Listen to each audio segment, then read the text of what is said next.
Hello, we're here today for another CleanTechnica webinar.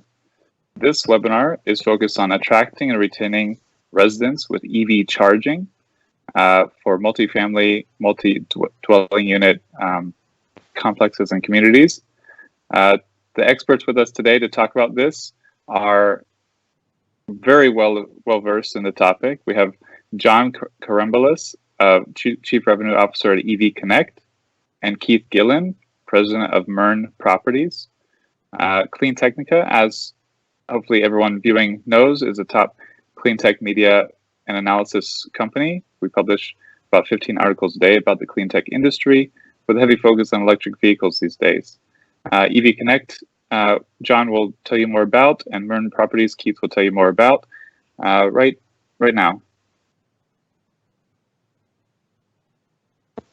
I'm John Karambelas. Yeah, thank you. I'm John Karambelas. I'm Chief Revenue Officer of EV Connect.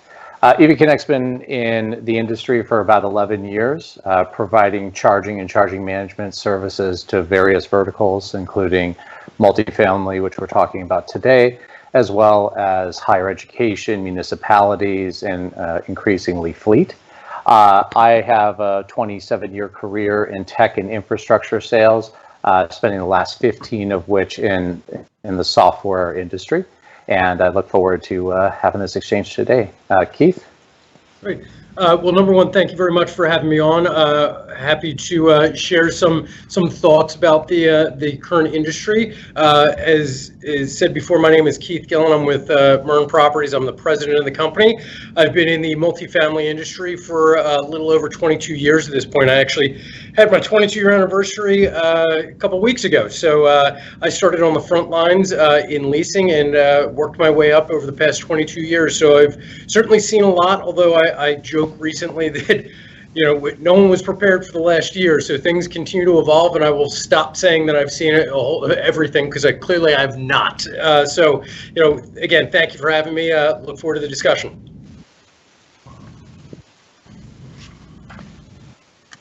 So I think the reason that we're all, I'm sorry, go ahead. Sorry, just thank you both.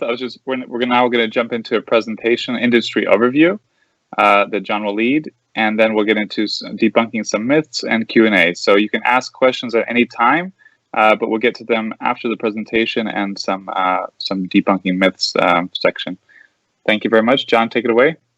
Thank you very much, Zach.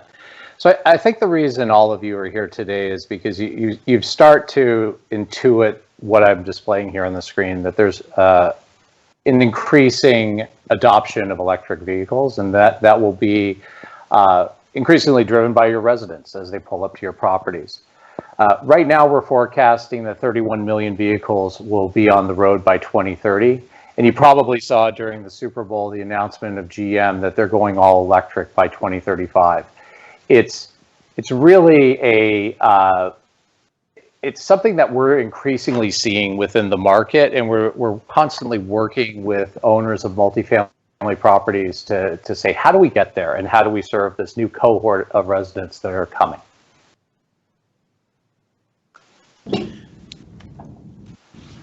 The problem is that we don't have enough charge points to actually serve these customers. Right now we have 25,000, and I'll keep going to Super Bowl commercial analogies. For those of you who saw the Will Ferrell commercial, evidently Norway's beating us, but you can add a lot of Western European countries to that as well.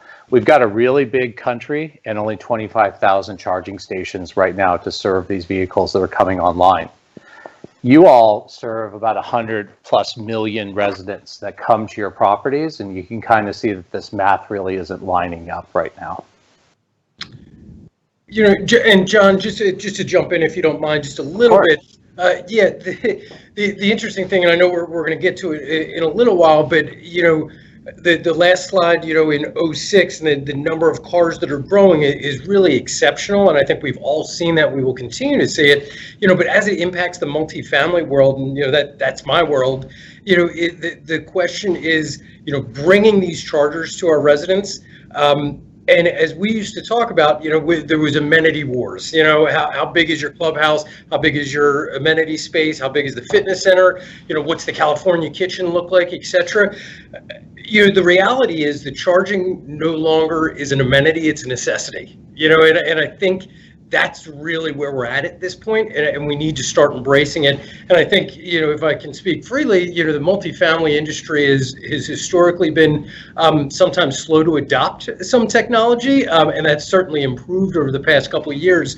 But this is extremely important for our residents going forward, and that's what we're seeing in my markets.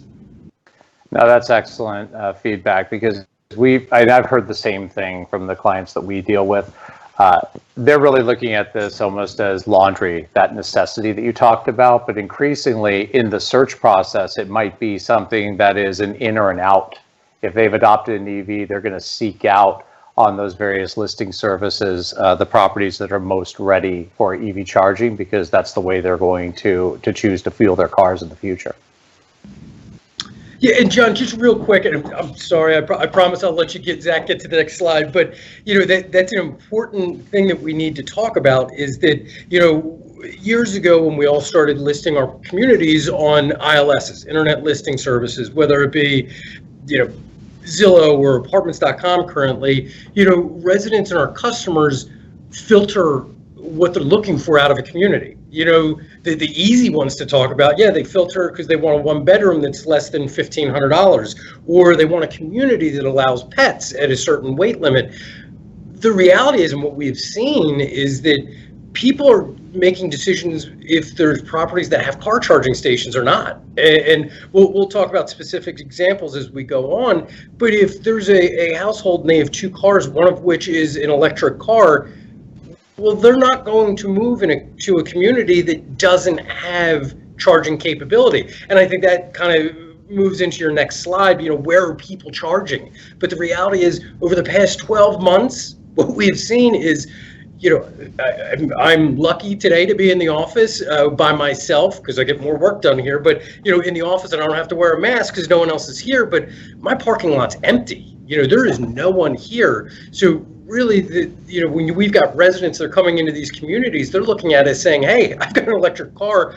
I only have to go to work, possibly, the office, maybe one day a week, So people are really looking for this convenience, and back to the word necessity, they need it in their communities and they need it at home. And so and that's an excellent point. And this chart is really showing you what's available to those prospective residents right now. The population of EV drivers right now largely charge at home. There's stats that say up to 90% of charging occurs in the home. But if they live in one of your properties, they don't have that option unless it's available to them. So they're really looking at the gray and the yellow sections of this pie chart for either public charging access or to charge at work. And if I were looking for a property, kind of dovetailing onto your comment, Keith, and I drive an electric car, or my wife drives an electric car, and I said, you know what, honey, that'd be fine. Why don't you just go find a public charging station? I don't know if we'd be renting that apartment. So, in fact, I'm pretty sure we wouldn't be renting that apartment. I'll just jump in just briefly for a moment, because I've been living with electric cars in apartment communities, apartment complexes for the past nearly 3 years. And previously, we had no real problem with the public charging because there's a lot of options around here. Actually, when COVID hit is when it became more challenging, because there wasn't the opportunity to hang out at Starbucks or at Whole Foods or at wherever we were, the mall, all these places where there's public charging stations. So it became an issue all of a sudden because of COVID. And I'll just also chime in real briefly. A couple of years ago, we had a free, EV charging station to review, and the apartment complex wouldn't take it. Now I've got my apartment managers here at a different place. They've been asking me about it because they can see, I think we have maybe 3 or 4 Teslas now living in the community, Tesla owners, myself included, a couple others. So I think they've seen exactly what you said. It's gone from an amenity to a necessity. They see more and more people probably coming in asking, do you have EV charging? And now, John, we will not interrupt. You keep going with the presentation. We'll come back to our...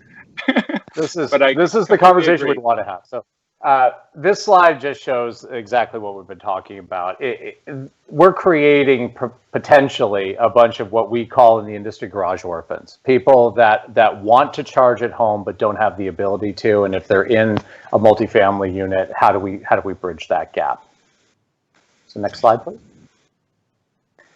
This is what's been holding us back in the industry. It's really these 4 myths. The expense. are people even going to want this? Are they coming? It's going to be too hard for me to manage. And then what's really the ROI of this? Keith laid down the context of this might be a necessity bleeding over from that amenity class, but it still should roughly pencil. And we're going to talk through all of these in the next section. And John, before you move on very, very quickly, when we're talking about these, and this will be certainly an interesting conversation as we dig into it. But I kind of want to set the table for everybody. And I'll talk about our history a little bit more later in the presentation. But the first charging station that we did, we were developing a project ground up. So it was 2011, and we have a partner on the deal, and he suggested we put in a car charging station. And frankly, I missed an opportunity. I probably should have taken a picture of it and included it in the slide. The thing is monstrosity. It is huge, but it was 2011. We put the first charging station in. I don't even want to tell you how much it cost us, in the development piece of it. But we felt that we were early adopters at that point, and frankly, we got pushed into it a little bit in terms of our partner really wanted to do it.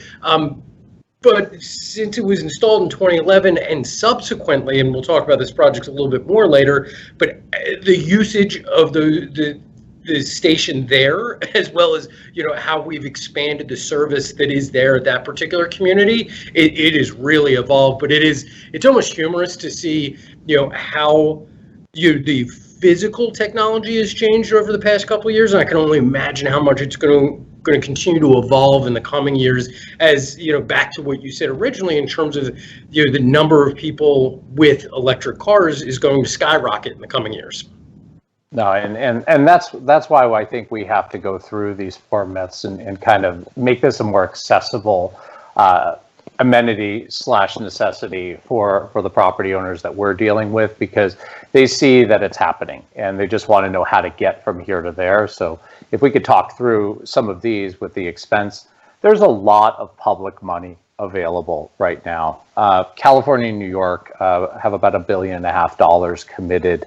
And we also operate in over 70 different programs across the United States. Utilities are funding this at a pretty extraordinary rate. For those of you who adopted solar solutions, I think it's a pretty big analog to the way that industry came up. We also look at just these tailwinds that we're seeing, whether it's GM on the supply side saying we're not going to make gasoline-powered cars in 2035. We're also seeing jurisdictions come in. The state of California has already said that they're going to ban the sale of those cars by 2035. And we're also seeing other AHJs, what we call AHJs, agencies having jurisdiction in new construction pipelines, mandating that a certain percentage, up to 20%, have spots that are EV charging capable. And then probably, I'm sure you've seen in the news from the federal government, Biden's climate change plan is going to have a centerpiece around it for the electrification of transportation, and an oddly quoted number of 500,000. When a politician gives you an actual number, people start counting that number. So we're going to see more and more and more facilitation of charging as we drive towards that campaign promise. John, as we're kind of talking about this stuff, and you said, hey, there's money out there from a development standpoint when we're doing development, ground up development. And I think, most individuals on the call recognize what a long process that can be. And I should emphasize long, depending on your jurisdiction. Some places you show up with a shovel and a check and you can, start a project relatively quickly. And I kid, but some places it's relatively easy. In the particular areas, and whether they be counties, jurisdictions, whatever it might be that we develop in, it's significantly longer, right? So when we're talking about, hey, there's dollars out there and this is great, from the development side of things, that's fine and that's great. But when we underwrite deals, we don't look at that and say, hey, there's extra money sitting here. What we're doing is we're saying, hey, listen, it's got to work because we've got to have these stations in. We've got to get the infrastructure done. And at the end of the day, if we qualify and we receive incentives, fantastic. cash is king. That is great news. But when we look at it, we're underwriting stuff and making sure that it makes financial sense. Without any of the incentive dollars. Although it's certainly a benefit to get them. Yeah, I'm sure it doesn't hurt. So No. if you look at the expanse, this is just that groundswell of having governmental partnership in this switch to an electrified transportation future.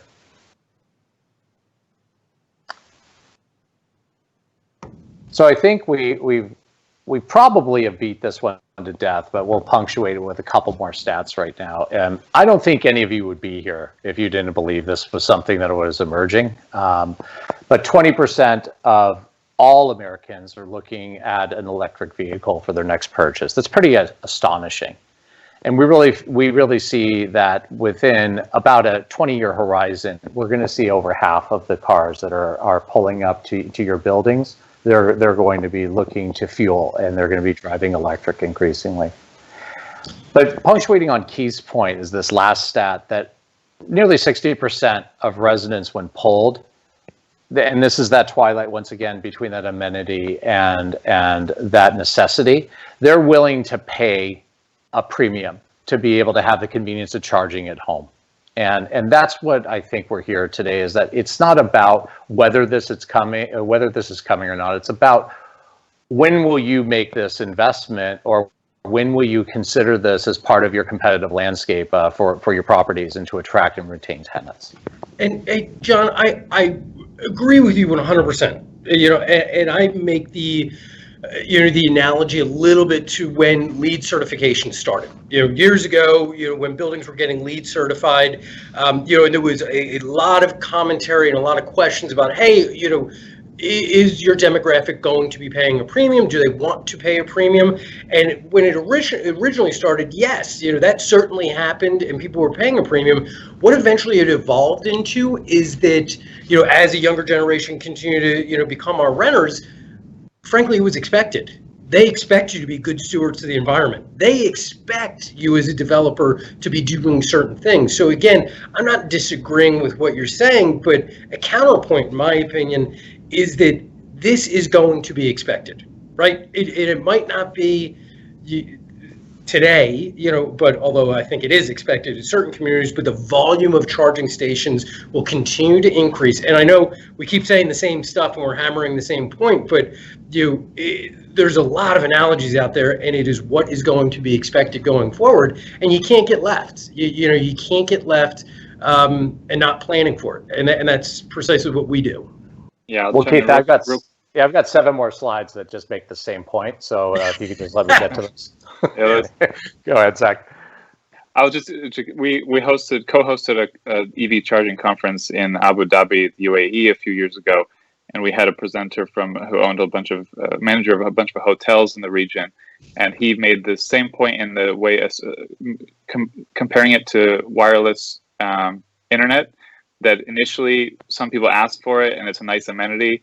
Then it's something you can get, and it costs something. Then it's something that everyone expects is going to be free. So it's a similar kind of expectation with EV charging. First it might be amenity, then it might be something people are willing to pay for. Then everyone's going to say, hey, why don't you offer it for free? These guys do. So it's going to be sort of perhaps the same transition. But go ahead and make the point on the slides here. So provided this is in your thinking now, the next myth that comes up is, this is going to be a distraction from my day-to-day operations. Who can do this? How can this happen? There is technology that is largely mandated by a lot of the subsidy programs that we talked about earlier that's going to provide you that seamless control and the ability to run this function within your properties.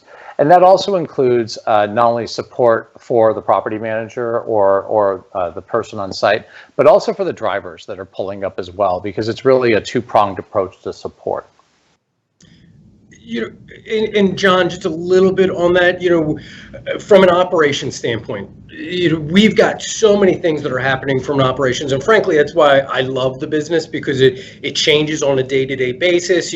I can be, sitting behind a computer and, banging away at Excel for 8 hours a day. The next day I can be out touring a property, or like this morning I was, completing a due diligence, and it continues to evolve. But what I don't want to do is take on stuff that's not in my wheelhouse, right? So, when we're looking for, again, we'll expand on this. I hate the word vendors, frankly. I look at it as partnerships. We look to grow those partnerships and those relationships. And it's got to be mutually beneficial. And, this is one of the things that I really, really needed, is that, hey, if you roll out a technology and that technology has hiccups or it doesn't work as it's intended to, that's a disappointment to my customer, right? And I don't want to be the middle person to, a resident moves in, we've got a customer, and they walk in and say, hey, your charging station's not working, and it's been down for X number of hours or days. I frankly don't want to deal with that, because that's not my level of expertise. So, making sure that we partnered with somebody that could handle that and will do it well was incredibly important to us. No, I think, and your resident is your customer, and our drivers are your residents. So I think by the transitive property, we share the same customer. The point is that we like to be partners to the clients that we serve to make this a seamless experience for that driver/resident that's living in one of your properties. So thank you for that clarification.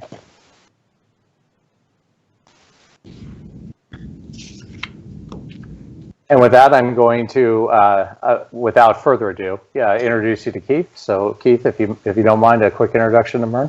Yeah, I appreciate that, John. And frankly, I've talked significantly over the past 20, 25 minutes. So apologies there. But as I originally indicated, my name's Keith Gillan. I'm with Murn Properties. I'm the president of the organization. We have a couple of different organizations underneath the umbrella. One is our development company, and we started that in 2004. The development company is developed roughly, I should know this off the top of my head, 14 properties in roughly 2,500 apartments. We currently have 5 additional projects in some stage of development, totaling another 1,000 units or so. The other piece of our business is the management company. So the management company, we've got, as of today, 12 properties under management, totaling roughly 3,000 units. And I say as of today because we're completing a due diligence as of this morning for a third-party client. So that's going to be an additional 551 apartment homes. It's going to be joining the portfolio, and then we take over another one next Wednesday. So I'm going to have to continue to update my stats on a daily basis. But 50% of our account is for ourselves, so stuff that we develop, and then the other 50% is for third parties. And some of those might be smaller mom and pops that have one property, and then other individuals are more institutionally minded. That's us in a nutshell. So the reason that John and I met each other and started working together. So we took over a property April 1. Great timing. I mean, 2 weeks after the quote, hey, we're going to shut everything down for 2 weeks and we'll be back to normal. So much for that. But so we took over the property April 1. That particular property, and I'm based in Columbia in Maryland, but this particular property is in Montgomery County. In Montgomery County, there's a requirement in terms of number of charging stations, etc. This is 304 apartment homes, 5 stories stick, slab on grade, so it's all surface parked. When we stepped into this particular assignment, I think 4 of the 5 stations were not working, and it was frustrating, to say the very least. And we started our conversations with the existing company thinking, hey, that's kind of the best place to go. They know the technology, etc. They came out, they tried to troubleshoot, etc. Fast forward 30 or 45 days, which is, that's a problem in our industry, to wait 30 or 45 days, frankly, in any industry. But the response that we eventually got from him is that, yeah, these stations are, 4 years old. They're pretty much outdated at this point. We can no longer service them or support them. Wait a sec. Well, I don't get it. We're paying a fee, but we're not getting the support that we need. So really, it's a very long-winded way of saying that that's where my real struggles started.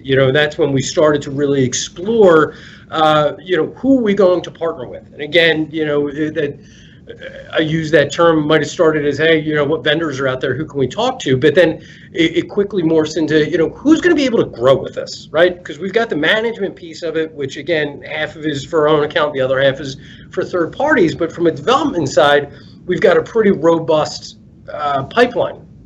And we're looking at it and say, hey, we need somebody that can grow and scale with us, number one. Number two, we need somebody that's got great customer service, that gets our philosophy, which is putting the residents first and really focusing on them.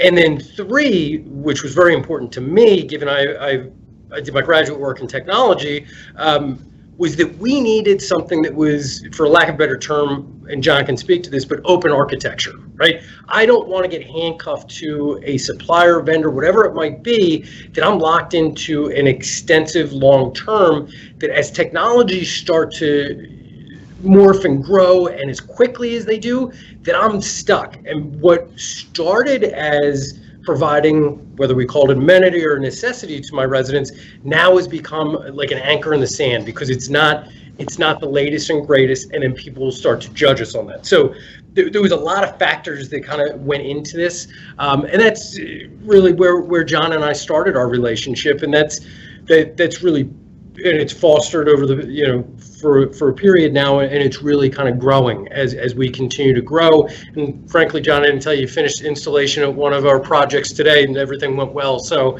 it's really evolving, and it's going very well. Yeah, just to jump in for a moment, someone just asked who is we. So Keith is talking about Murn Properties, property management, multi-unit dwelling property management, so just to clarify, you had an unsatisfactory EV charging service provider or network, and you found EV Connect as a solution to improve on that.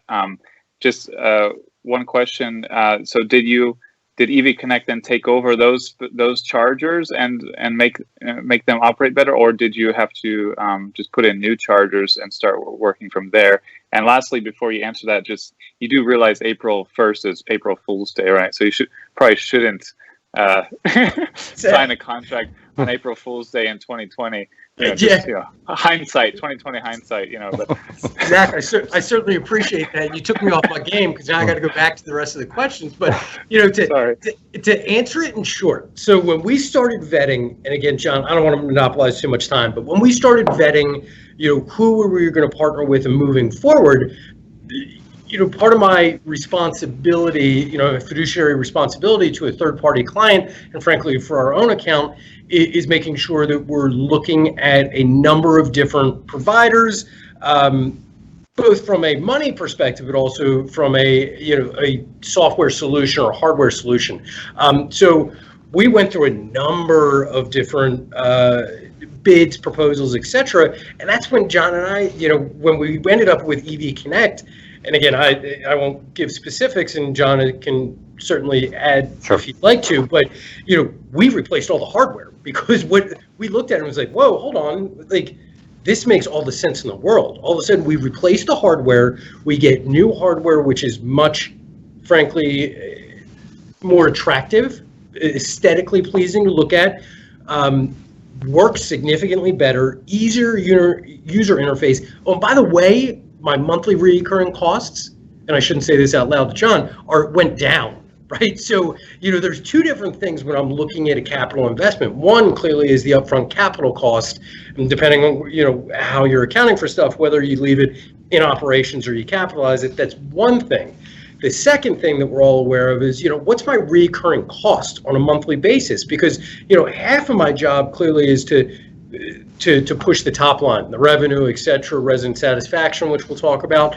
The other half is really to control expenses and making sure that we make the right decision that is not going to negatively impact the expenses in a prohibitive way, if you will. Yeah, and just to kind of tie these two themes together a little bit, to go back to Keith, what you were talking about, and then that prompted Zach's question, is this concept of stranded assets, right? The industry has emerged to the point where open standards, a protocol called OCPP, is able to provide the customer choice between station management and even across different stations. So as new technology progresses, as costs come down, as you get a unit that's more very fitting for a specific application, with these open standards, and you can kind of think of it almost as the Apple versus Android analogy, although that's not exactly a perfect one. I think it gets the point across. The ability to manage across different stations is extremely important, so you don't get that dinosaur stranded asset that you were talking about. And I could probably guess, I think I already know who those were for you, but there's been a lot of companies that have come and gone within this industry, and by kind of hitching your wagon to open architecture and open standards, I think you can future-proof that total cost of ownership argument. The other side of the coin is that operating expense line. There's different ways to structure even the adoption of it, whether it's more of a lease or whether it's more of a capital outlay. But on a side of that question, it's more about looking at the total cost of ownership over a 5-year horizon or even up to a 10-year horizon, which is encompassing the management.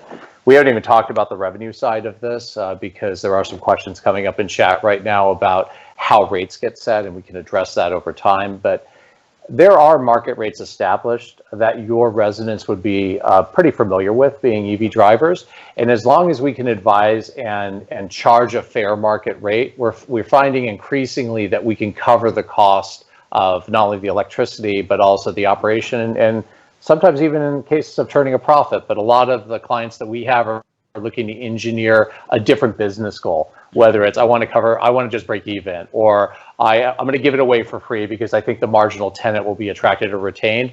We can kind of work within not only the technology, but just with our industry knowledge to really engineer that business goals outcome.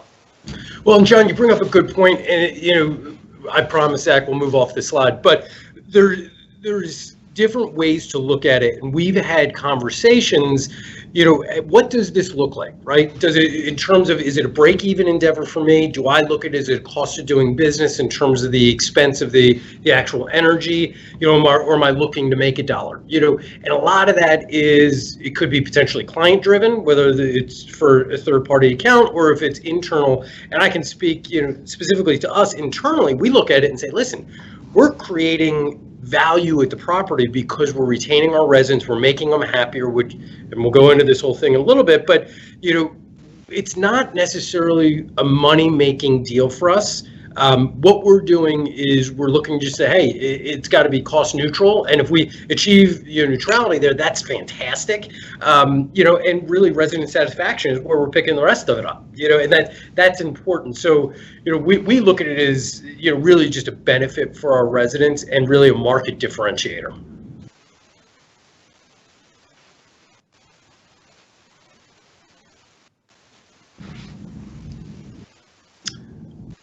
The life cycle of a customer. John, I'll talk about a little bit about this, and I will promise not to be too long-winded, although that's becoming increasingly difficult for me. But we look at the life cycle of a resident, somebody and a customer that comes in the door. There's a number of different ways they come in the door, right? Whether they find us on an ILS, which we talked about a little bit earlier, whether it's our property website, etc. Getting those individuals in the door is very important. Now, those individuals, and frankly, just getting the phone to ring, is expensive. Making sure that we're marketing the right things and making sure that our residents know that we do have these particular needs, that we have things that will address their needs, i.e. charging stations. There's people come into a community with a list of must-haves, and then they're like, yeah, this would be nice. In that list of must-haves, as I indicated earlier, it could be, hey, it's got to have a fitness center, it's got to have electric charging stations, it's got to have in-unit washer and dryer, etc. We look and we put in that bucket charging stations. because we believe that it's a differentiator. It's not going to be a differentiator, frankly, for that long, in my opinion. But while it is currently, I think we need to take advantage of it, because I do think in certain jurisdictions, and we'll talk a little bit about it in terms of the requirement to put these charging stations in is becoming more and more prevalent, right? So, but at this point, some of the jurisdictions don't require it, especially legacy assets. So, getting people in the door is very important, clearly, right? And people often say, hey, people stay in communities because of the service they are provided, the amenities, the customer service, the maintenance team, clearly. So it's very important for us to retain our residents. I think national average, 48-49% in terms of retention. When we do underwriting on deals, depending on the market, but most we assume that 50% of the residents we're going to retain. Frankly, our numbers are significantly higher than that, and that's a different conversation for a different day. But we retain our residents. We're very proud to retain our residents, especially the communities that we hold. They're long-term holds, for our own account. We're not in the business of developing and building a community and then selling it. We want to retain our residents. So as we retain those residents via the amenity package, customer service. Again, I'll say it because they're the unsung heroes, which are the maintenance guys. People stay with higher resident satisfaction, and then inherently what that means is that they're going to be paying more at the renewal time, which is great. That's the goal. We talked about it a little bit earlier, pushing that top line revenue, which happens one by new lease over lease transaction, but then also from a resident who's renewing a lease and able to push that a little bit more. And, we're not overly aggressive, but again, it's back to my fiduciary responsibility. So yes, we are creating an environment people want to live in and want to continue to live in. We're delivering results to our clients, whether they be partners or third-party clients, but it's about making sure that the residents are happy, they stay longer, and frankly, they pay more. Increasing the value of a property. It's incredibly what keeps us. You bring it up on a different angle, Keith, where it's more like we were talking about the marginal tenant and attracting the marginal tenant, but you're really talking about churn. If the units aren't there to charge the cars, the 58% of the people that are going to be driving electric in the next 20 years are going to be you're going to force their hand. They're going to have to look elsewhere. You're absolutely correct. And John, a story. We developed a job, delivered it, brand new construction, 4-story, wrapped around a garage, 250 units. We put the infrastructure in for charging, knowing that this was coming. So we put the infrastructure in. We installed. And I looked at the property manager and said, listen, we'll install them when we know that there's demand. We definitely marketed that they're there because I knew that as soon as we pulled the trigger, they'll be installed within a week. Within the first 2 weeks of leasing, we've already had to increase the number of charging stations, right? When we opened it in August, we've had so much traction. People wanted that charging and needed that charging, right? So we pulled the trigger quickly. Okay, we got to roll, but it's part of making sure that the infrastructure is there because it gives us a competitive advantage again. There's a lot of questions coming into the chat, Zach. Yeah, I got distracted there. They're popping up here. Yeah, we can. I'm flexible. I think everyone. Okay, we have Q&A now. So let's jump into the Q&A. John, Keith, if one is directed at one of you, I'll tell you. Otherwise, I'm going to rely on you to determine who should answer a question. First question I can answer. It's just some people wanted to know what what MUD stands for, multi-unit dwellings. And the question here is, panelists, can you address new building codes for MUDs and allowing for tenants to install their own chargers at ready-made ports? So can you just address the topic of building codes, which is a messy topic, and whether that allowing people to just install their own chargers at a port if possible, like for example, a garage. Like you can rent a garage for $100 a month or something. Okay. Well, all right. So I know enough to be dangerous about code. That's why we employ consultants, etc. So I will speak as intelligently as I possibly can on this particular subject. And please, not knowing where the audience is from, please keep in mind, our office is in Columbia, Maryland. We develop our ground up stuff is typically in Anne Arundel, Howard, and kind of around the DC Baltimore area. So I can speak to those markets. Other jurisdictions, I really can't intelligently speak to them, but I will give you one example. So Howard County, which is, again, where we're at, I've got four deals in Howard County that 3 of which we developed, that we currently manage, some of which, like I said, we developed. We've got a pipeline of an additional 3 projects in this particular county that will break ground sometime in the next, depending on some of these consultants, anywhere from like 12 to 18 months. So we've got a pretty significant pipeline, very local here. Howard County last year passed a bill that, starting in 2021, I believe that was the inception date, for every 25 apartment homes, there has to be 1 charging station installed, right? So they're dictating, right? They're dictating from a county level, saying, hey, if you're going to build in Howard County, there's not even an option. This is, hey, you've got to install a charging station.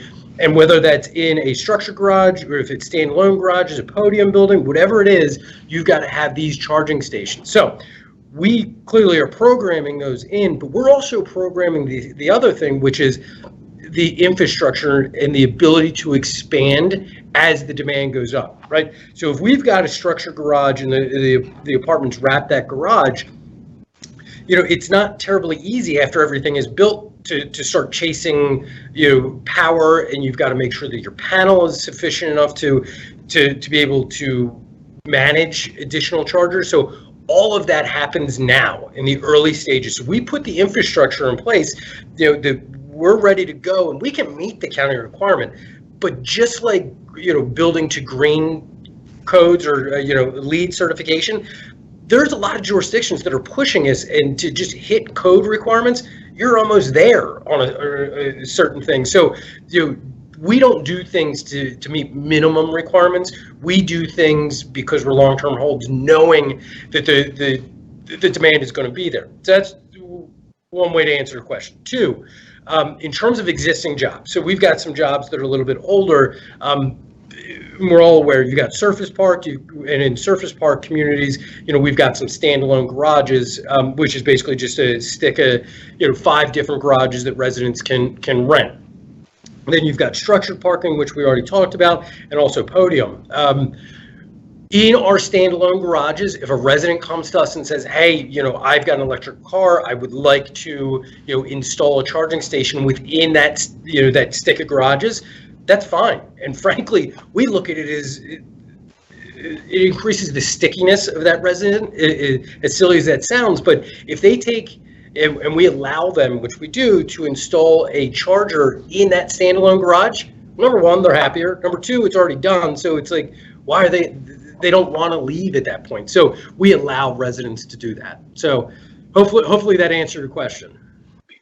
And an earlier question, John, just can you give a short kind of elevator pitch on what EV Connect provides, what you offer? I think it's really the service and support stack to run charging within, in this case, a multifamily unit building. So if you look at the activity of managing a charging station, and notwithstanding Keith's example from before, this is going to become something that's mission critical to your resident. They're going to need to charge. They're going to expect to charge. How does that happen within the garage? But then, if they are just plugging into a 110 outlet, which is actually possible, it's called level 1 charging. How do you know the electricity that they're drawing from the building to complete that activity? So when we look at the managed charging, this is really consolidating the asset view. So what is the performance and what is the utilization of the station? But also it's going to give you that service stack as well to support those drivers. If they can't initiate a charge at 11 o'clock at night, where are they going to knock on, or who are they going to call to get that done? So it's really the service and support stack to be able to manage charging in any location, but in particular in the multifamily context. The second thing I wanted to talk about, dovetailing onto Keith's, is when he started this, it was a refrigerator-sized unit, and there was usually one because of the expense. And I saw this question in the chat. A lot of buildings, especially on the new construction side, are looking at ratios. Some of these are coming from AHJs, so local jurisdictions, saying, look, you need to have 10 or 20% of this parking EV charging accessible. And some of it's just coming from good old-fashioned economics, where a lot of these subsidy programs are providing hundreds of thousands of dollars worth of free infrastructure in what they call a make-ready. So this is the ability to almost provide a stub out to bolt on a charging station. That money is available now through a lot of these subsidy programs. It's not guaranteed to continue. So if you believe in the inevitability of an electrified transportation future, which probably a lot of people on this call have an interest in exploring, it's kind of like get it while the getting's good from a government program and even a tax incentive standpoint, while there's a lot of these governmental tailwinds. Because this valuable infrastructure is getting provided by either utility, state, or federal programs at a reduced cost, but it's going to be part of really the infrastructure of your overall building, and it will be done at your specific expense once these programs sunset. Cool. And there's a question here I can quickly answer. Are there opportunities to mark up rates to offset administrative costs? That is sort of a key point. If you get a smart charger or a good smart operator like EV Connect, then they can adjust the rates, as needed to handle costs, increasing costs or whatnot. Question here: how do I jump in on that really quick? Oh yes, yeah, go for it. Yeah, can I jump in on that one too?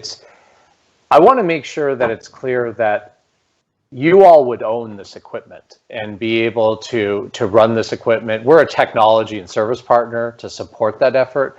But the rates, we can advise and help with rates, but ultimately that is your rate to choose. And we can help you structure that once again to meet any business goal.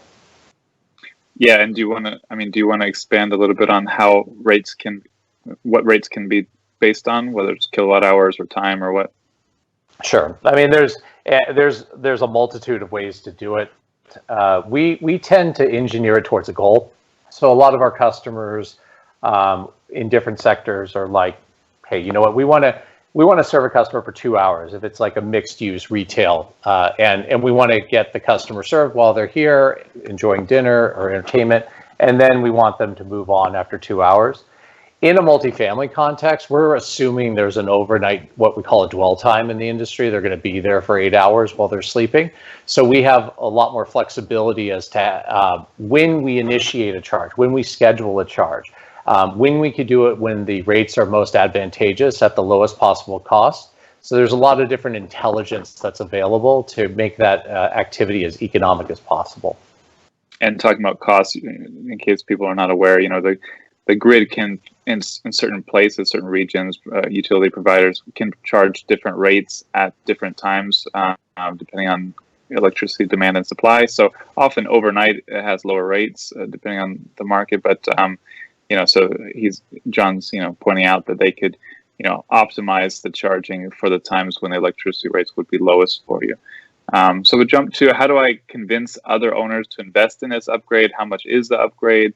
And are you factoring in HOA rules on cost splitting equation? So I guess 3 different questions, same person. You've sort of already talked about how to convince property managers to do it, but you can talk more about that, and also that issue of HOA rules on cost splitting equations, where that's relevant. I think it goes back to the point I made. This is about future-proofing a building. And there's a great deal of money, there's a great deal of tax incentive available right now to make this choice. I don't know how long these will persist, but they are available to you right now. And if I were trying to convince an owner of a building, and I'm assuming this is coming from a management company or an agent within that, I would say, look, we're going to have to do this anyway in the next 5 years. There's a ton of vehicles coming. Our residents are going to be increasingly doing it. We can tap into this infrastructure money now. We can future-proof our building, and we can add value to the actual facility. And if we wait, then we might lose some marginal tenants. Maybe that's not a gigantic deal, but at the end of the day, we're going to be faced with the inevitability of bringing our building up to this expected standard that Keith's been talking about. And we're going to have to bear that entire cost of making that costly upgrade. So that's really the pitch. If I were doing it, it wouldn't be about making money off of retailing electricity. That's not what we're talking about. What we're talking about is providing the pathway and the infrastructure to support the societal shift towards a more electrified transportation system. The HOA rule question is a little bit dicey. We work with plenty of HOAs, and I've worked with enough HOAs to know that there's not a ton of consistency between the rules of the HOAs.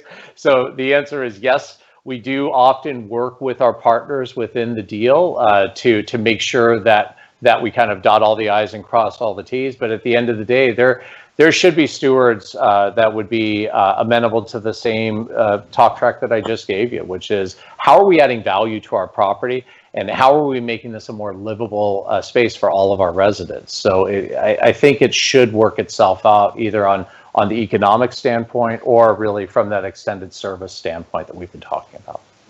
And I'll just real quickly answering that first question with some context. I mean, I don't think Keith gets anything out of telling competitors they should do this. So, his pitch on it over several minutes here, he's not selling any competitors to do it. He's just saying this is common sense. And I think it's noble and appreciative of you to, focus on that, because I think it is important for society and for the world. But, you don't necessarily want to tell your competitors how you're getting a one-up on them. So take that as someone not trying to sell you anything, giving the story that, that any of us could give. So jumping to the one, we have a slew of questions here. In California, is capturing low carbon fuel standard credits a source of revenue for the property owner? Interesting question. Sure, it can be. Most of those credits are, and the data that create those credits are captured within a managed system. So we have offered that as a service and part of the landed cost of deploying the station. And increasingly, the value of those credits, especially in high utilization environments, is going up. The building owner can claim those credits, and we can help facilitate the structuring and monetization of those credits. Cool. So we'll jump. As a Tesla owner, this is not me, this is a different Tesla owner. As a Tesla owner, I only need a plug, 110, 240. Isn't this the same for everyone? Why center on complicated managed systems and multifamily? Downsides seem to be too many systems, memberships, as if I needed a special credit card for every place I fueled my gas car. Yeah, I think on a one-for-one basis, he's right. I charge on a NEMA outlet in my garage with a Tesla travel plug. That's not the question. The question is at scale, how do you provide this as an expected amenity for your tenants? And this is really getting into a shared scenario where we would have one or two chargers and then you would rotate your car in on some sort of schedule, or take advantage of future-proofing the building like we talked about, provide it as a more distributed amenity across all of your parking spots, and then have the ability to provide it to whatever tenant or whatever resident is showing up to park in that dedicated spot. And then I am also a Tesla owner to that question. The reason why I don't plug into a 110 outlet is because it gives me about 4 miles of range per hour. So maybe in the pandemic that worked. I could charge my car over 4 days, but most of our residents, most of our drivers are looking for the quickest charge that they could possibly get for the most economic dollar. And Keith, maybe you want to say a little bit about, answer that question a little bit as well, since you are a provider. I don't know. I think John just answered it pretty well. It's okay. Number one, marketing time, also being able to distribute the solution throughout the community, whether that be a surface park job, structured parking, whatever it might be. Cool. And next question, can you tell us the difference between a proprietary station provider like Blink, ChargePoint, and EV Connect? So ChargePoint, Blink, they have a vertically integrated solution that's going to be a proprietary software mated with their proprietary hardware, and then of course support. The difference with EV Connect is, and I think Keith hit this on his example of early adoption, we're working with a multitude of open architecture providers, which is increasingly taking hold within the market, to allow you the maximum amount of choice and flexibility when you're making this investment. At the end of the day, it's going to be about sizes. Keith brought up another thing that comes up surprisingly often: aesthetics. You're not locked into a single solution. You have the ability to choose from this increasing economies of scope and scale that are going to take hold within the market. And I'd rather hitch my wagon to a provider that can manage across different form factors and manufacturers to allow me to dial in the right choice for my application. So sometimes I'm going to want something outside a Class A building that's going to be aesthetic and beautiful. And sometimes I'm going to want something that's really compact and more economical. If you work with open architecture, you can kind of take the collective R&D and innovation of the rest of the world, whereas if you're within a proprietary solution, you're working with that hardware array, and that's all you can do. Yeah, Keith, do you want to add anything on that, or? No, I smile and I kind of chuckle because, aesthetics is what I do. That's, yes, what makes a building really great, in my opinion, and this is going to sound a little funny, but is the financing behind it. Like, I love that piece of it, and making deals work and being financially successful. That being said, you can't deliver a 4-story brick box and expect that it's going to lease the same way as other communities in a submarket do. So I never minimize the aesthetic appeal of certain things, and not to over exaggerate, but every sign that goes in front of my building, whether it be a reserved parking sign, we look at the post that it's on. Is that black powder coated? Is it silver? What is it? So there's no attention to detail that's too small, right? So I don't minimize the aesthetics of it. How is the cord pulled back into the charger itself? Do I have cords that are on the floor because someone didn't put it back up? All of those things, as silly as they sound or as small as they might sound, are very, very important to us. Cool. Thank you, guys. We have a question. Older properties might not have power to meet NEC 625 requirements. What about level 1? So a couple ways to address that. If you recall earlier in the presentation, we focused on 2 different programs, which are California and New York, where they can look at that, providing that make-ready infrastructure. So that's not only the utility upgrade, but sometimes it's the premise upgrade as well to provide this additional service. So I wouldn't necessarily rule out that you're kind of precluded by the electrical readiness of your building to be able to adopt EV charging. But assuming it is difficult, there are both logical ways within our software to manage the available capacity across multiple stations. So we have different ways that we can serve multiple customers, even though that there may not be a ton of panel room available. Level 1 charging, once again, is fine. It's going to be inherently an unmanaged activity. You're not going to be able to track anything that we're talking about today. And you're also assuming all of those outlets are really near where your residents are going to park. So a lot of the customers that we've talked to are looking to do that more dedicated solution in combination with a utility to bring new service and provide it kind of as an enterprise grade rollout up front. Thanks. So someone's asking for basically a follow-up on what you started talking about. Can you please walk us through the owner experience for how does the owner sign up for a time slot to charge? How long does it take to charge? Do you have to move the car when it's charged rather than leave it overnight, etc.? And can you please compare it to the experience of an EV owner who has their own dedicated charger? Well, obviously having your own is better from a user experience, but I understand that in some cases we would have to adopt what we call a shared model. So once again, within a managed solution, and Zach, you bring up an excellent point. The one thing that the software doesn't do is tow cars. And what we want to do is instill the right behaviors and then operationalize them through the technology. So some of those could be carrot and stick, like you get 2 to 3 hours at a reduced or even a free rate. But maybe that 4th, 5th, or 6th hour, if you're just going to selfishly park your car overnight in a shared spot, could be a lot more expensive and indeed even punitive to encourage people to vacate the spot for the next tenant. There's a lot of different ways that we can bring to bear from our experience and then operationalize through our technology to make sure that we can effectively share that resource. The one imperfect part of that system is going to be the human being, but we could try to instill the right behavior and encourage the right behavior through the technology. Thanks. So it's a fun one. Are there any studies that show tenant retention, or for condos, something showing that it affects the value of their properties?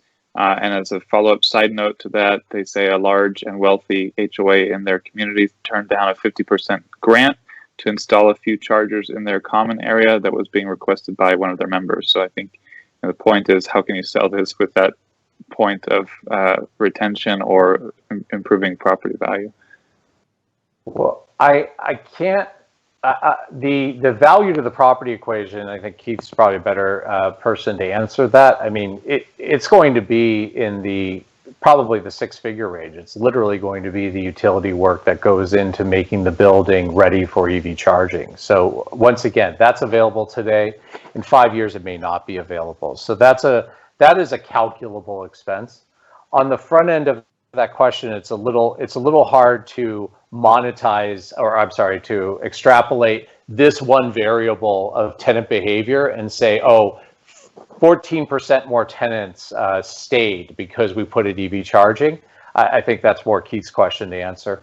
Well, hey, John, looks like you're coming into my lane on this one, but you answered. Come on, it seemed fair after all this. I wanted to. True, but you had a very accurate response. It's very tough to look at it and say, yeah, there's a certain percentage of individuals that are only, renewing their lease agreement because of it. As I discussed earlier, there's a number of different things. Back in the day, old school, we used to say, hey, leasing consultants lease apartments, but maintenance teams are the ones that cause residents to renew their leases, right? Because the residents interfacing with the maintenance guy on a regular basis, that's who they see as the representative. So again, it's tough to answer that question. I'm sure if we dug into it, and we're all industry professionals on this call, but I'm sure I could give Joseph over at Jay Turner a call, and he's probably got some anecdotal information for me. So I'm sure that they will continue to track and push that survey question. Currently, I can tell you internally, we do not survey for that specifically, but it's back to something John talked about earlier. What I do have is I've got stats. Like, I've got stats that, clearly I didn't print them for this, I should have, but how many people are using the chargers at different locations? When are they using the chargers? How long are they plugged in? Is it the same 5 people, et cetera? So, again, anecdotally, it's not sitting in front of me, but what I can tell you is the demand and the use of the charging stations has, gone up significantly over the past couple of, I'm not even going to say years, really, it's months at this point, and I don't want to make light of it, but there's something to be said when Tesla, and there's multiple, both John and Zach are Tesla guys, when they rolled out the Tesla that was, not knowing what version you drive, but one that's more cost effective, all of a sudden it became a car that, a lot more individuals had access to, which I think was important. And something that John said earlier, and I don't think we've really expanded on it in terms of the offerings in electric cars and what they are going to look like going forward, is a game changer, right? So if it wasn't just, I don't want to pick on any particular car, but if it's a small 4-door sedan and that's really the only offering that there's out there, I don't know that I would necessarily be pushing as aggressively as I currently am. But seeing what is happening to the industry in terms of the offerings that the industry has, it is really impactful. And John watches it a lot closer. I'm sure Zach does as well. But what opportunities, what options are out there is continuing to expand, which means I think customer adoption is going to skyrocket. Half of it's going to be forced by jurisdictions, states, counties, whatever it might be. But then the other half of it, I think, is people are just going to be, they want it because it's a more desirable car. Yeah, I will just note that I haven't seen studies on that yet, but it's just a constantly moving, quick changing industry. So even if there was a study, it would be out of date. So it's going to be, I think, like Keith has highlighted it. Intuitively, it's going to matter if it doesn't yet, but it will. We have still 2 to 3% EV market share of new auto sales in the U.S. Europe is now 10 to 20%, and we're not going to be that far behind them. So sooner or later, it's going to be something one out of a lot of people are asking about and requesting, and it's going to matter if it doesn't today. Just a couple of quick notes on housekeeping here. One, we're running a bit over time. We'll keep going with the Q&A if everyone here is fine. John and Keith, we will publish. If you have to leave, that's fine. We will publish this later. Also, if you're leaving now or later, we have a survey in the chat. Please, if you can complete that survey, that'd be great. There's a chance to win a $100 gift card just to get feedback on this webinar. And so we keep rolling through the questions. Question for Keith: have you evaluated level 1 charging opportunities at any properties? It seems much easier to meet charging demands of a growing EV driver base. Some level 2 chargers, but more for top-ups, not regular charging. You talked about this a little bit, but maybe talk a little more if you can about considering level 1 versus level 2 charging. We did, but I think John talked about it pretty extensively. The challenge is that not every parking spot. Let me back up. When we develop a community, when we build one, we always park. Our parking ratio is always 1.8. So there's 1.8 parking spaces for every apartment home. We don't do it by units, 1 bedroom, 2 bedroom, etc. We make sure that there's ample parking, because there's nothing more frustrating than not having adequate parking in a community. Just kind of one of our rules of thumb. Again, another competitive advantage I'm sharing with everybody, but we make sure that there's ample parking. So have we looked at it? Sure. If somebody wants to rent a standalone garage and put in a 110 charger level 1, have at it, go for it. But from a marketing standpoint, from a competitive standpoint, we say, hey, the more advanced chargers are the way to go. Happens faster, and I think John alluded to it in terms of the turnover, the management of these particular chargers. So have we looked at it? A little bit, but frankly, we haven't spent much time on it whatsoever. And if I may jump in, it's just inferring, and Keith, you tell me, the same way we're talking about planning for the future now would have been the same way you would have had to put a 110 outlet next to every parking space in your garage, and I'm going to assume that's not the case. It's not there, and we're not going to do it. Yeah. So you're kind of back in the same in kind of the same circle of your residents are going to be expecting to park somewhere and charge, and now we're going to have to park them adjacent to an outlet that maybe farther away, or even indeed in somebody else's parking spot. It's not a viable solution if you're looking at it in the current context of what exists within a building. I used to do structured cabling and wiring back in the day, and I can tell you that wasn't part of premise distribution wiring when we did it. So we never really accounted for electric vehicles 25 years ago. But there's a lot of assumptions that there's going to be an outlet nearby. And I don't know if that's going to hold in all cases. Cool. And we have the next question is targeted at John. How many incentive programs require software management? And how can I find out if I qualify with EV Connect? So nearly all of them require software management, and that's because the utilities are investing in data and control of these assets. These are the only things that are adding net load to the grid at this point. So the utilities are looking to provide the data to inform their future investment and planning, and that's why they are often requiring multi-year commitments to a managed solution. How do you find out if you qualify? You go to the EV Connect website. We can gladly advise you by utility what programs are available to you, what tax incentives are available to you, and be able to map that out. That's a standard part of how we work with our clients. Thanks. Next question is about cost effectiveness of networked chargers with user fees versus non-network chargers and a rent add-on for EV charging. Of course, this is assuming you don't just provide it for free, as has been talked about a bit. I don't know who wants to take that, but if you want to talk about the cost effectiveness of those two different approaches, I'll just repeat them for anyone listening. Network chargers, so like smart chargers with user fees, versus non-network chargers, and you just add a bit onto the rent if you want to have access. Yeah, so I can take that, Keith, and then please jump in. So once again, we just answered in the last question that managed charging is a requirement of a lot of the utility subsidies that we talked about today that help buy down the cost of your initial investment. So if you're going, let's assume that you'll bear the entire cost of the infrastructure upgrade, you'll bear the entire cost of the station, and then you're going to guesstimate how much that adds to your meter on a given month. You could do that as a rent adder. You would also have to have all the O&M considerations and all the customer and driver support considerations. So you'd have to have an FTE assigned to that as well.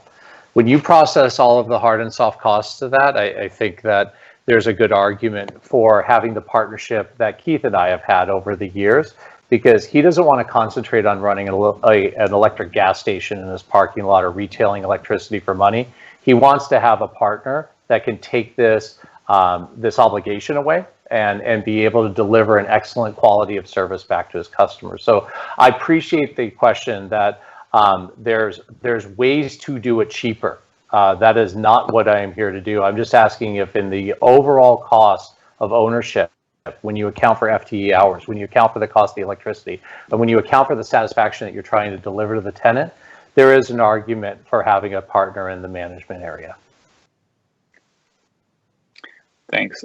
So the next question brings up a topic that I'll just preface a little bit. We have not talked about fast charging at all today. And sometimes when you see level 2 chargers on company websites, they talk about them being fast charging, but they're not fast chargers. They're not what we deem in the industry as real DC fast chargers or ultra fast chargers. So the question is, aren't most of the incentives for the slow charging stations versus the fast charging? Isn't the price for one of the fast charging versions considerably more? So I'll let you answer, but I feel like the questioner might have thought that we were talking about fast chargers when we were talking about level 2 chargers that are faster than 110 volt plug outlets. But yeah, go ahead and answer that about slow versus fast. So it's economic, and I'm going to assume that your read is right, Zach. I think we're probably talking about level 1, which is a 110 outlet, the thing that you charge your phone with, the thing that you plug your computer into. That's going to add about 4 to 5 miles of range per hour of charging uninterrupted. A level 2 charger, like we've been talking about, that is going to add roughly 25 miles of range per hour of charging. So with an 8-hour dwell time, people come home from work, they park their car, they sleep overnight, they're going to be able to get a full charge at their election, versus on that 110 outlet, they're only going to really get about 30 miles, which is usually under people's habitual driving for the day. DC fast charging, which Zach alluded to, we're not finding that as a usually a practical solution at scale for a lot of our units. Number one, it's going to aggravate all of these electrical readiness questions that we've been talking about throughout this conversation. And number two, the questioner is entirely correct. View that on a per port basis, that port could cost anywhere between 7 and 10 times more to provide that extra speed. So when we look at a normal resident, we already know they're going to park overnight, they're going to go to sleep, they're going to plug their car in, and that gives level 2 kind of the optimal delivery to be able to give that resident a full charge if that's what they so choose. Thanks. And next question is, are there projects underway to incorporate vehicle to grid or vehicle to building systems? Yes, there are. Once again, that's also going to presume that you have a pretty sophisticated tie-in to renewable sources as well as storage on-prem. But that is a technology that EV Connect is currently working on with a couple of our clients right now. I think it's in the pretty early innings of that from the current standpoint, the current adoption with both the charging station and the vehicle readiness to make that a really economic and efficient technology. Cool. And I think the final question here, unless another big one pops in, have you accomplished condo projects which are in federal historic areas with state control? They're referencing a building of theirs, 1838 building, which was renovation finished in 2007. No garage, but a parking lot. So it's a flashback to my old structured cabling days. I once wired up the Smithsonian. That was a project that I worked on. So I think I know what the questioner is talking about. The bottom line is you're going to see more local support and probably a greater facilitation, not only from inspectors, but also some of these other jurisdictional divisions that would oversee this, that are going to make it more friendly to adopt EV charging. But in those special circumstances, we would have to work and maybe even value engineer the solution in such a way that it would meet all of those additional requirements, if I heard the question correctly. Yeah, and sorry, I skipped one. That's another fun one about emerging tech.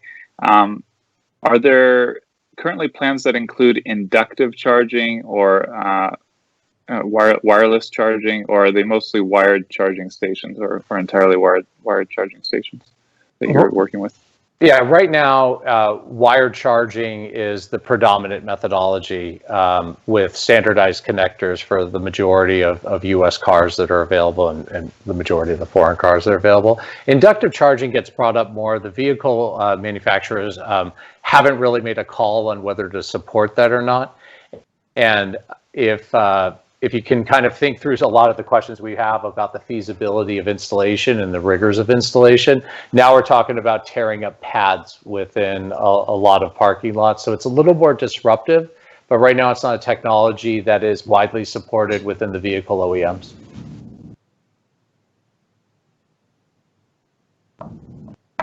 All right, I think that basically wraps it up. I'll let you guys both, if you have kind of a 30-second overview summary that you want to say about all of this, jump in and give your overview, elevator pitch on the key points of today.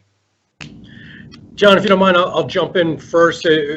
Number one, thank you very much, Zach, for including me in this. I think it was a very beneficial, and I certainly appreciated sharing some of my thoughts. You know, as a owner operator of apartment communities, you know, in summary, the technology is only going to continue to advance. The electric cars are not going away anytime in the future. You know, this is not bleeding edge technology. You know, this is really, you're in the middle of the pack at this point, you know, and embracing it and moving forward, and making sure the infrastructure is in place will only end up increasing the value of your property through a number of different avenues. But bottom line, that's what we do. You know, I'm looking to increase the value of the properties that I manage, and this is one of the pieces that fits into that equation. We're not in 2015 anymore, Toto, right? Yeah, there you go. Yeah, I think Keith said it best. I mean, this is not a question of if, like it was perhaps in 2015. It's a question of when. And when you're looking at when you're going to make an investment that can increase the value of your property, when you're going to make an investment that's going to better serve and retain your tenants, and when you're going to make an investment that's going to make you, you know, Keith made the case for marginally more competitive against like properties in the area. This is an excellent time to consider that with not only the technology facilitation that an EV Connect can offer and the service and support that we've offered partners like Keith over the years, but also those tailwinds that we talked about with not only the jurisdictions demanding it, but now backing it up with hard dollars, both the utility level, the federal and the state level, to be able to make this kind of common sense choice, as Keith laid it out, to make that your building more competitive and more tenant friendly. Thank you both. I love it. I've just, as someone, like I said earlier, who's lived in these communities for a few years, I'm seeing a shift underway from both drivers, you know, seeing a few Teslas pop into the community, and management getting more aware of it. We're probably we're ahead of much of the market, but this will be the norm everywhere, I think, before too long. So yeah, I would get on with it soon. To all listeners and viewers, thank you for checking in. Thank you for watching, and check in next time to get your electric fix.